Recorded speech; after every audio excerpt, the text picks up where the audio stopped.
Welcome back ناظرین. اس سے پہلے ہم اپنے ماہرین سے گفتگو کر رہے تھے کہ ریڈیولوجیکل حوالے سے کون سا ٹیسٹ ملٹیپل اسکلیروسس کی تشخیص کے لیے اہم ہے، اور وہیں اس کے نفسیاتی عوامل کے حوالے سے ہم اپنے ماہرین پروفیسر ڈاکٹر اقبال افریدی سے گفتگو کریں گے. میں سوال کروں گا ڈاکٹر کاشف آپ سے کہ ایم آر آئی بھی ایک ٹیسٹ ہوتا ہے، اسی طرح ایک سی ٹی اسکین بھی ہوتا ہے. عام آدمی کو ان دونوں کے بارے میں کوئی خاص فرق نہیں معلوم، اور عام طور پر جو معالج ہوتا ہے وہ بھی اس طرح سے بات کو بتانے میں مریض جاننا چاہتا ہے کہ میں ایم آر آئی کیوں کراؤں، وہ تو بہت مہنگا ٹیسٹ ہے، اور میں سی ٹی اسکین کیوں نہ کراؤں جو کم پیسوں میں ہو جاتا ہے، اور میری تشخیص میں سی ٹی اسکین کیوں نہیں ہو رہا. تو وہ یہ سوالات عموماً کرتے ہیں. تو میرا آپ سے سوال یہ ہے کہ ایم آر آئی کیوں ضروری ہے، اور سی ٹی اسکین کے ذریعے وہ کیوں نہیں ٹیسٹ ہو پاتا، اور وہ تشخیص کیوں نہیں ہو پاتی جو ملٹیپل اسکلیروسس کی تشخیص میں مدد ملتی ہے. اچھا، یہ کافی ویسے پیچیدہ سوال ہے جس کا جواب بھی اصولاً تو کافی پیچیدہ ہے، لیکن میں اس کو کوشش کروں گا بالکل آسان فہم بنا دوں تاکہ لوگوں کو سمجھ میں آ جائے.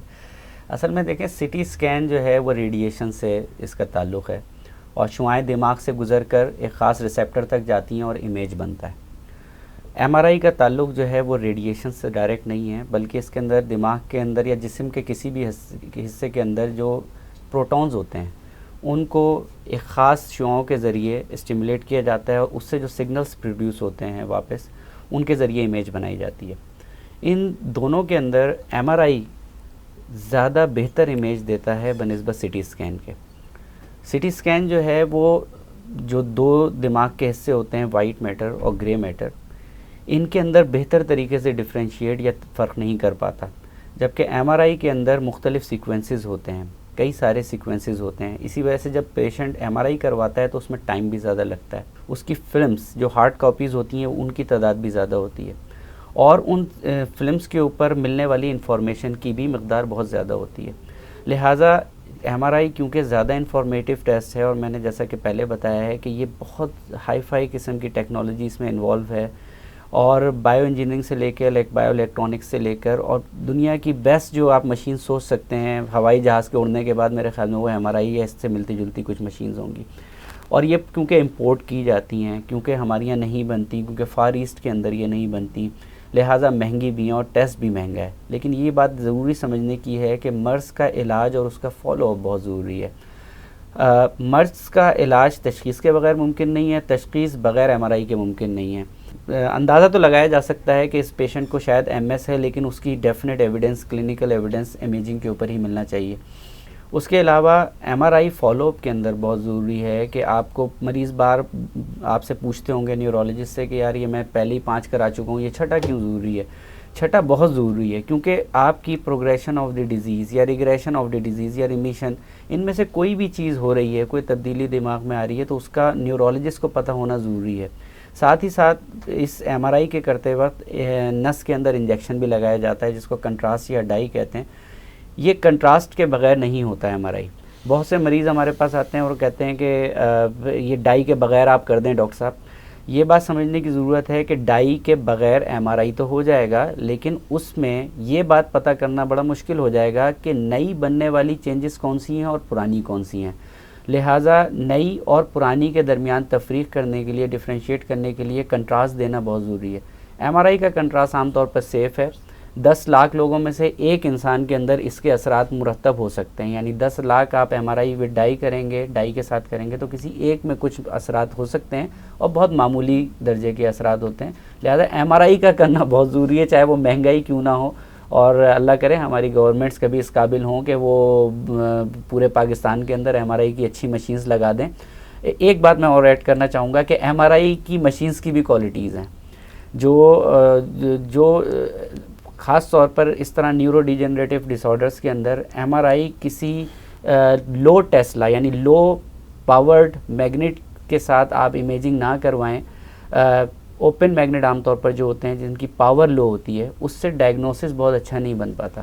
تو جب بھی آپ کہیں سے کروائیں، آرڈر کریں، یا پیشنٹ جو مجھے سن رہے ہیں وہ جہاں پہ بھی یہ اپنا ایم آر آئی کروائیں، وہاں پہ میک شیور کہ وہ 1.5 ٹی، صرف ٹی بول دیں آپ وہاں کاؤنٹر پہ جا کے، مجھے 1.5 ٹیسلا پہ کروانی ہے، TESLA ٹیسلا پر امیجنگ کروانی ہے. اسی سینٹر سے صرف امیجنگ کرائیں جہاں پہ یہ بڑی مشین موجود ہو، تو فائدہ ہوگا. ڈاکٹر اقبال یہ بتائیے گا سر کہ آپ نے جیسے پہلے اپنی گفتگو میں بتایا کہ اس میں نیند کے عوامل ہوتے ہیں، طرز زندگی ہے، غذائی عوامل ہے، اس کی پوری نفسیات جو ہے بیماری کے ساتھ ساتھ اور پھر دوائیں لینے کے ساتھ ساتھ تبدیل ہونے شروع ہو جاتی ہیں. تو وہ کون سے سب سے زیادہ اثرات نفسیاتی ہیں جو ایک ملٹیپل اسکلیروسس کے مریض کو درپیش آ سکتے ہیں, اور اس کے لیے اس کو کیا کرنا چاہیے؟ میں اس سوال کے جواب سے پہلے یہ بتانا چاہتا ہوں, یہ MRI کے متعلق, اور یہاں پہ کاؤنسلنگ کی بڑی ضرورت ہوتی ہے. یہ جب ایجاد ہوا تو اس کا نام NMR رکھا گیا, نیوکلیر میگنیٹ ریزوننس. اب یورپ میں جب کسی کو کہا جاتا تھا کہ آپ یہ کرا لیں تو وہ حواس باختہ ہو جاتا تھا کہ نیوکلیر اس کا مطلب ہے کہ it is something to do with cancer, تو نہیں کراتے تھے. پھر اس کا نام جو ہے چینج کیا گیا ہے, MRI رکھا گیا.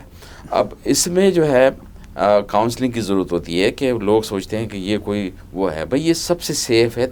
ہم مریض کو ایسے کاؤنسلنگ کر سکتے ہیں کہ بھئی آپ 10 لاکھ ایک بار کراچی سے حیدرآباد سفر کریں تو کتنا امکان ہے ایکسیڈنٹ کا. اس میں 10 لاکھ میں ایک بار بھی شاید امکان نہ ہو کہ اتنا کوئی تکلیف دہ اثر ہو. تو اس لحاظ سے کہ آپ جو گاڑی میں چل کر آئے ہیں ناظم آباد سے اور وہاں تک صدر تک, تو اس میں اتنے سائیڈ ایفیکٹ ہیں بنسبت اس کے, اس کا 1000 میں سے بھی کم ہے.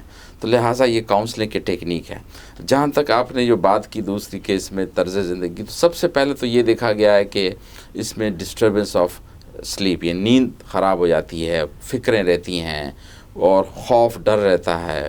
پھر اس کے علاوہ اس کی سوچ خراب ہوتی ہے اپنی بھی لیے, اپنے ارد گرد کے لیے. پھر ہمارے یہاں چونکہ انشورنس سسٹم نہیں ہے, اس کو یہ فکر ہوتی ہے کہ نوکری بچے گی یا نہیں بچے گی, یا پیسے کہاں سے آئیں گے, میں کماؤں گا کیسے. لیکن خوش قسمتی سے ہمارے ملک میں جو اثاثہ ہے جو یورپ ماڈل میں نہیں ہے, وہ ہے خاندانی سسٹم.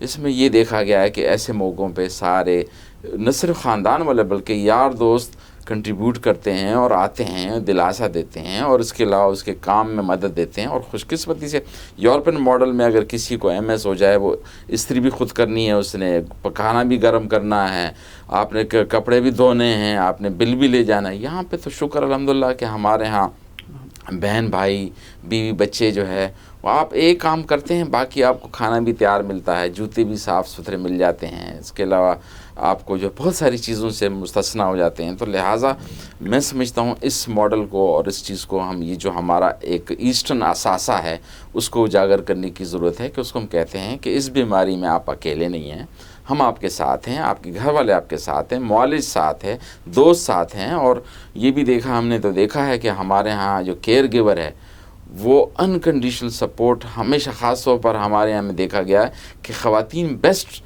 وہ ہیں کیئر گیور ہیں. اور وہ اس میں چاہے وہ بیوی کی شکل میں ہو, چاہے وہ ماں کی شکل میں ہو, چاہے وہ بہن کی شکل میں ہو, وہ اس قدر اس کو سپورٹیو ہوتی ہیں جس کی وجہ سے وہ جو غم اور تکلیف ہے وہ شیئر ہو جاتا ہے, اور اس شیئر سے جو ہے اس کے اوپر اثرات کم ہوتے ہیں.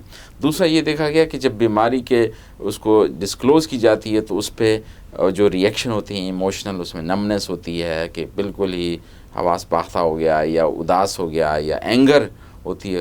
اس میں کچھ لوگوں کو یہ بھی دیکھا گیا ہے کہ جیسے کہ ڈینائل کے فیس میں ہو جاتے ہیں, اور وہ اس چیز کو نہیں دیکھتے ہیں کہ نہیں اب جو ہے میں سگریٹ بھی پیوں گا, یہ بھی کروں گا, وہ بھی کروں گا, جو میری قسمت میں لکھا ہے. بھئی قسمت جو ہے وہ تو کہ وہ ہے نا کہ خود ہی کو کر بلند اتنا کہ ہر تقدیر سے پہلے خدا بندے سے پوچھے کہ بتا تیری رضا کیا ہے. تو وہ اس میں یہ بھی نہیں ہے کہ آپ اگر ہمت کریں گے تو مدد اللہ کرے. یہ نہیں ہے کہ ہم بیج ڈالے بغیر دعا سے فصل اگائیں, بیج ڈالنا ضروری ہے, پھر دعائیں کام آئیں گی. تو لہٰذا ہم مریض سے یہ کہتے ہیں کہ دوائیوں کے ساتھ ساتھ طرز زندگی جس میں غذا, وقت پہ سونا, کام کرنا, چوٹ سے بچانا, اور اس کے علاوہ سوشل لائف کہ آپ نکلیں, ضرور نکلیں. اچھا لوگ یہ سوچتے ہیں کہ میں پتہ نہیں, ہمارے ہاں تو بڑی ہمدردی لوگ دکھاتے ہیں اور سمپتھی ایمپتھی, تو ایسے لوگوں کو نکلنا چاہیے تاکہ ان کو وینٹیلیشن ہو. یہ ہمارا اثاثہ ہے, تقریبات میں بھی آنا چاہیے, اور اس کے ساتھ تاکہ وہ شیئر کر سکیں اور اس کی توجہ دوسری طرف ہٹ سکے. اور اس کے ساتھ ساتھ ہماری دوائیوں کا بھی وہ ہے. اچھا اس میں یہ بتاتا چلوں کہ نفسیاتی معالجین جس میں سائیکالوجسٹ, سائیکیٹرسٹ ہے, اس کے پاس لوگ جاتے ہوئے اسٹگما محسوس کرتے ہیں, جبکہ یہ دیکھا گیا کہ نفسیاتی مسائل سے کوئی مستثنا نہیں ہے. مجھے بھی ہو سکتی ہے, آپ کو بھی ہو سکتی ہے, بڑے کو بھی ہو سکتی ہے, چھوٹے کو بھی, امیر کو بھی, غریب کو. لوگ الٹی دست کہتے ہوئے نہیں شرماتے, لیکن اداسی کا کہتے ہوئے شرماتے ہیں. اور یہ بھی دیکھا گیا کہ دنیا میں سب سے بڑا جھوٹ کیا بولا جاتا ہے؟ I am fine. اور ہمارے ملک میں کیا جھوٹ بولا جاتا ہے کہ اس سے پوچھتے ہیں کیا حال ہے؟ کچھ نہیں. سب سے زیادہ اگر آپ اپنے تکالیف کو، اپنی ایموشن کو شیئر کریں گے تو وینٹیلیٹ ہوگا. جیسے کمرے میں حبس ہے، ہم نے کھڑکی دروازہ کھول دیا تو حبس نکل جائے گا. تو دماغ کی کھڑکی منہ ہے، آپ منہ سے وربلائز کرتے ہیں، وینٹیلیٹ ہو جاتا ہے، جس کی وجہ سے آپ کی ایموشن بہتر ہو جاتے ہیں. تو اس پہ ہم یہ کہتے ہیں کہ متوازن غذا، متوازن طرز زندگی جس میں سونے کا، کام کرنے کا یہ ایک سلسلہ ہونا چاہیے، اور صفائی کا جو آدھا ایمان ہے وہ ضرور اس میں اس کا خیال رکھنا چاہیے. جی ناظرین، ہم انتہائی مفید اور معلومات افزا گفتگو کا سلسلہ جاری رکھیں گے. ملتے ہیں چھوٹے سے وقفے کے بعد.